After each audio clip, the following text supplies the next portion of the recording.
अस्सलाम वालेकुम प्यारे बच्चों। आज मैं आपको मिलवाने जा रही हूँ एक और हर्फ से। हम पढ़ चुके हैं अलिफ आ, अलिफ मदा आ, बे ब, पे प, और आज मैं आपको मिलवाने जा रही हूँ ते।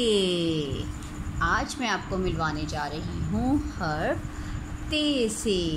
ये देखिए, इसके ऊपर आप उंगली फेरिए इस तरह। ते, इसके ऊपर होते हैं 2 नुक्ते। ये है हर्फ ते, ये है हर्फ ते। ओके, इसके पीछे देखें, यहाँ पर है खूबसूरत सी तितली। एक खूबसूरत सी तितली, और तितली की शुरू की आवाज़ है त।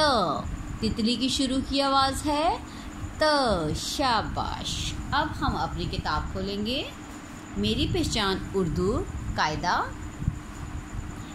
यहाँ पे आप देखें हर्फ ते।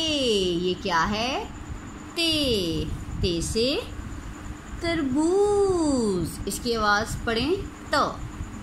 ते त, तरबूज। तरबूज, क्या आपको तरबूज पसंद है? तरबूज एक मीठा फल है और सेहत के लिए बहुत अच्छा है। तौलिया। ये क्या है? तौलिया। तौलिए की शुरू की आवाज़ क्या है?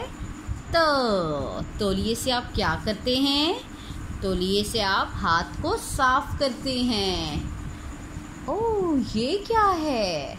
तितली। त, तितली। आप देखें, तरबूज, तौलिया, तितली, इन सब की आवाज़ है त। ये सब किससे शुरू होते हैं? त। त, तरबूज, त, तौलिया, त, तितली। अब आप इस तस्वीर में देखें, तैमूर एक अच्छा बच्चा है। तरबूज उसे अच्छा लगता है। हाथों को धो के अच्छी तरह तौलिए से साफ करता है। क्या आप सब अपने हाथों को अच्छी तरह धोकर तौलिए से साफ करते हैं? अब आप मुझे बताएं, त से शुरू होने वाली किसी भी चीज़ का नाम। त, शाबाश। त, तरबूज, त, तौलिया, त से तितली। कल आप सबसे ये सुना जाएगा।